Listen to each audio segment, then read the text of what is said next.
After 7 long years, the murders of Abigail Williams and Liberty German are finally solved. Bridge Guy finally has a name and a face. Hello everyone. Welcome to my YouTube channel. Today we are going to talk about the murders of Abigail Williams and Liberty German. More specifically, we are going to go over the Richard Allen trial. Before I get into the story, I need to put out a disclaimer that everything mentioned in this video is for entertainment purposes only. Please do not send any hate to anyone involved in this case. Abigail Williams and Liberty German were two teenage girls from Delphi, Indiana. At the time of their murders, Libby was 14 and Abby was 13 years old. On February the 13th, 2017, they had a day off school, so they decided to go to the Monon High Bridge, an abandoned railroad bridge. They were dropped off at a trail that leads to the Monon High Bridge before 2 p.m. by Libby's sister Kelsey German. When Libby's father later came to pick them up, they were nowhere to be found. A search was held that night, but no traces of the two girls were found. The next day, February the 14th, the bodies of Abby and Libby were discovered murdered under the bridge. This murder shocked the small Delphi community, as something like this had never happened before. No one knew what had happened to the girls. The police kept their information close to the belt, refusing to share more information than was necessary. On February the 17th, the police shared with the public that Liberty German had filmed a man on the bridge the day the girls went missing. The police played a short 2-second video of a man walking the Monon High Bridge. The man in the video was wearing a dark jacket, blue jeans, and a hat. The same day, the police shared a short audio recording, also from Libby's phone. A male voice can be heard instructing the girls down the hill. The police believed the video and audio depict the same individual. This individual would be referred to as the Bridge Guy. On July 22nd, the police revealed a sketch of the suspect. They described him as white male, between 5 feet 6 inches and 5 feet 10 inches tall, with reddish-brown hair, weighing 180 to 220 pounds. Given the secluded nature of the Monon High Bridge and the difficulty of the trail, the police believed Bridge Guy was most likely a local and was hiding in plain sight. 2 years later, on April 22, 2019, the police released a second sketch of Bridge Guy. The second sketch to many looked much different than the first sketch. Bridge Guy seemed much younger. According to the police, Bridge Guy's age was anywhere from 16 to 40 years old. The first and only arrest made in connection to this case was done on October 22, 2022. The person arrested was Richard Allen. Allen was charged with 2 counts of murder. He pleaded not guilty and has been in prison since October 28, 2022. Who is Richard Allen? Richard Allen is a pharmacy tech who worked at a local CVS. He got his pharmacy technician license in 2017. Public records show Allen relocated to Delphi from Mexico, Indiana in December of 2006. That's when he bought the home he has lived in ever since. He is married and has 1 daughter. No complaints or sanctions have been made against Allen up till this point. His records only shows minor traffic violations.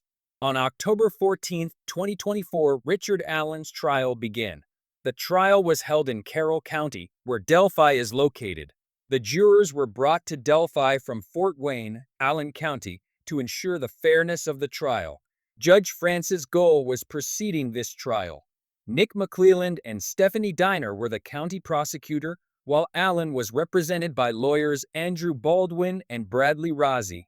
Up till Allen's trial, many details about the case were unknown. We didn't know what exactly happened to Abby and Libby, how they were killed, what the crime scene looked like, or did Allen know the girls. The police kept all this information so that they could more easily identify the suspect, since only he and the police would know all the details about the case. This trial was different because there were no cameras nor microphones allowed into the courtroom, meaning there is no video nor audio recording of this trial. Let's first explain what the prosecution says the official timeline is. It was February the 13th, 2017, and Abby and Libby had a day off school. They wanted to go to a park trail that crosses over the Monon High Bridge. At 1:48 p.m., Libby and Abby are dropped off at the Mears Farm entrance leading to the Monon High Bridge by Libby's sister Kelsey German. Approximately at 2:09 p.m., Libby posts a picture of Abby on the bridge to Snapchat. At 2:13 p.m., Libby captures a 43-second video of Abby walking towards Libby on the Monon High Bridge, while a male subject wearing a dark jacket and jeans walks behind her. A male voice is heard saying, "Guys down the hill." At 2:32 p.m., last movement of Libby's phone is captured. The police believe that by this time, the girls were dead. Somewhere around 2 p.m., Libby's father comes to pick them up, but cannot find them. He calls other family members to help him search for the girls. At around 5:20 p.m., the police arrive to search for the girls. At 2 a.m., the search is called off due to darkness and the difficult terrain. The next day, on the 14th, the search for the girls continues. In the morning hours of the 14th, the girls' bodies were discovered. Jake Johns, a member of the search party, found Libby's tie-dye shirt in the creek, while Pat Brown, another searcher, found the dead bodies. Brown described that the girls looked like mannequins. Now let's explain what the crime scene looked like. I will show you a map on the screen with the most important places. The girls entered at the Mears Farm entrance, walked the path that leads to the Monon High Bridge, crossed the bridge. At the end of the bridge, an unknown man forced the girls down the hill, across the creek, and up an embankment where their bodies would eventually be discovered. The bodies were discovered in a flat area on the other side of the creek. The body of Libby German was completely naked and her neck was slit. Abby was fully clothed and was wearing her and some of Libby's clothes. Her throat was also slit. The girls' bodies were covered with branches. Under Abby, the police found one of Libby's shoes and Libby's phone. The ground underneath the girls was soaked in blood. Abby's clothes were damp, indicating to the police that the killer forced the girls to cross the creek. Between the bodies, an unspent bullet was found, and 2 hair strands were found in Abby's hand. There was no sign of SA found on the girls' bodies. Because of this, and because of how the crime scene looked, the police believed that the killer was interrupted and wasn't able to finish his plan.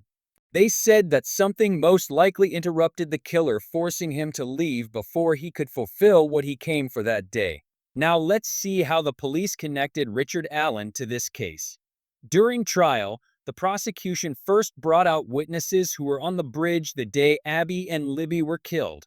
The witnesses' descriptions of bridge guy weren't matching. Some described an older guy, while others described a younger guy. It was revealed that beside those 2 sketches showed at the beginning of this video, the police had 2 additional sketches of the suspect, but decided not to share them with the public. If you look at all these sketches, they don't really look alike. They don't have the same face shape, same age. The sketch that resembles Richard Allen the most is probably the first sketch. Next up, a woman named Kathy Shank testified during trial that she found Richard Allen's file folder in October 2022. Shank was tasked with receiving tips and referring them to the police. During this 7-year period, the police received over 14,000 tips, and Kathy Shank changed offices several times. She was logging all the tips into a database when in October 2022, she located a file folder with tips that had come in before she was in charge of receiving them. One of the documents had the name Richard Allen Whiteman written on it.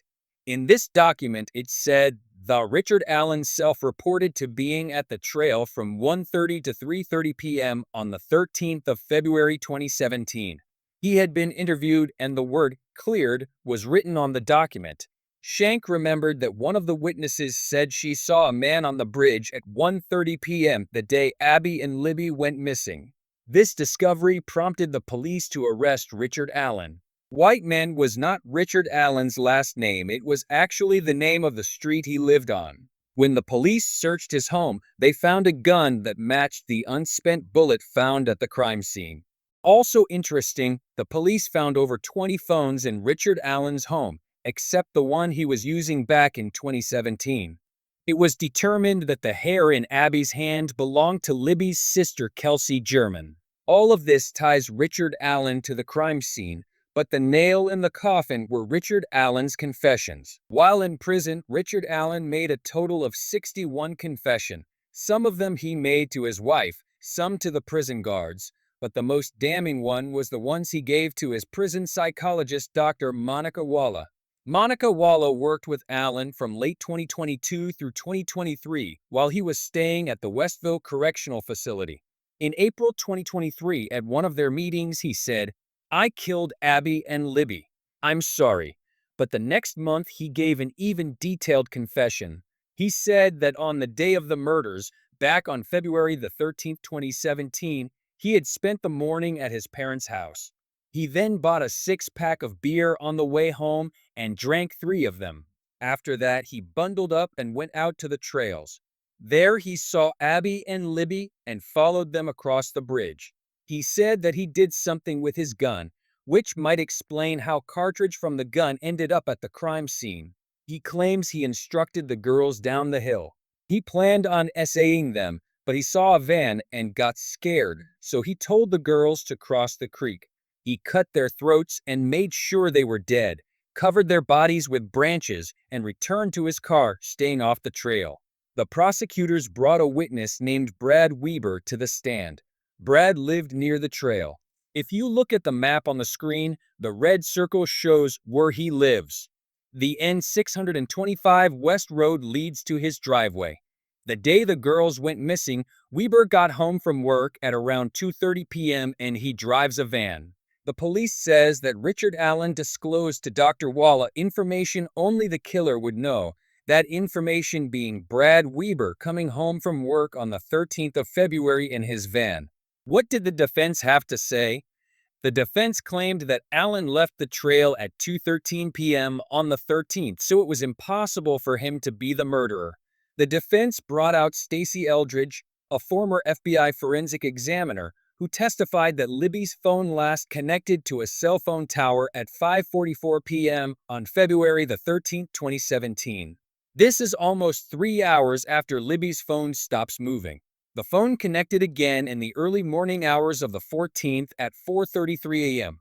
This is when the police say Libby's phone received several messages sent 12 hours earlier. At 5:45 p.m. on February the 13th, 2017, Eldridge said a phone call came into Libby's phone and that within milliseconds, a headphone jack was inserted into the phone. By plugging in the cable, you would stop sound, Eldridge pointed out. According to Eldridge's findings, the headphone jack was removed from Libby's phone nearly 5 hours later at 10:32 p.m. "I cannot think of any explanation that doesn't involve human interaction," she said. When it comes to Allen's confessions, the defense say that the reason Allen gave all of those 61 confessions is because he was held in solitary confinement in prison for 13 months, even though the maximum amount someone should be held in solitary confinement is 1 month. The defense claimed this resulted in Allen becoming psychotic and making all his confessions. During his stay in prison, Allen was behaving very strangely. He was eating his own feces, drinking toilet water, showing his Bible down the toilet, banging his head on the door so hard that both of his eyes turned black. He was diagnosed with depression and anxiety and was given an antipsychotic medicine to help him with his conditions. The defense said that the reason Allen knew about the white van was because he had read the discovery in which the van is mentioned multiple times. Also interesting is that Monica Walla, the prison psychologist, admitted to have read about the case before working with Allen and that she even visited the trail where the girls were murdered. Walla also admitted on stand that she talked about what people were saying about Allen online with him. Richard Allen's trial lasted 4 weeks, and it took the jury 4 days to reach a verdict. On November 11, 2024, Richard Allen was pronounced guilty for the deaths of Liberty German and Abbigaile Williams.